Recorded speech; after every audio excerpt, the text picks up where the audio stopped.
Bonjour, je m'appelle Elodie, j'ai 28 ans, je suis de nationalité variée et je suis Talent Acquisition Officer chez Nuco Partners. C'est gérer tout ce qui est recrutement, processus de recrutement. Je fais du sourcing pour les besoins que nous avons, boucle des entretiens avec des candidats et aussi je suis chargée aussi de la partie gestion de projet. Donc par exemple, je travaille sur la mise en place d'un outil de recrutement, mais aussi la partie onboarding des collaborateurs. Je dirais qu'il n'y a pas de technique type en fait pour trouver un candidat, donc c'est du tout. Moi j'essaie d'utiliser du tout, mais principalement je fais beaucoup de sourcing, c'est déjà la base d'un recruteur. De l'approche directe sur les réseaux sociaux, notamment sur LinkedIn. Beaucoup de relationnel, donc j'essaie de comprendre, d'envoyer des messages en fait aux candidats sur LinkedIn et d'être à l'écoute de leurs besoins.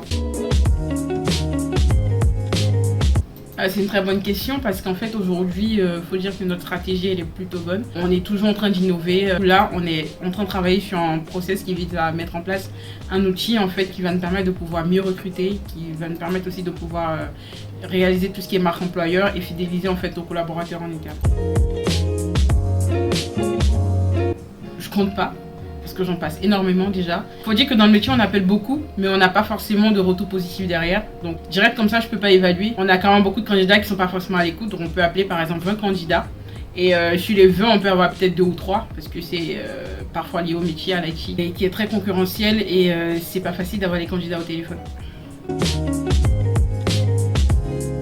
Principalement dans l'IT, je dirais, ce sont les technologies. Donc il faut maîtriser les technologies parce que c'est le critère le plus important. Déjà, il faut savoir si je recherche un Java backend par exemple, et il faut voir, il faut connaître ce que fait un Java backend, quels sont les frameworks qu'il utilise. Si je recherche un full stack, est-ce qu'il a du Angular, qu'est-ce qu'il a sur la partie front. Si je recherche un front pur, donc il faut que je regarde si, par exemple s'il a du JavaScript, HTML, CSS, donc il faut maîtriser les technologies. C'est déjà le premier critère pour moi en fait quand je cherche un dev principalement. Pilote.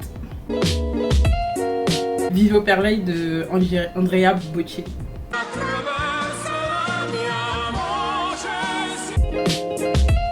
Empathique. Dans un camping-car.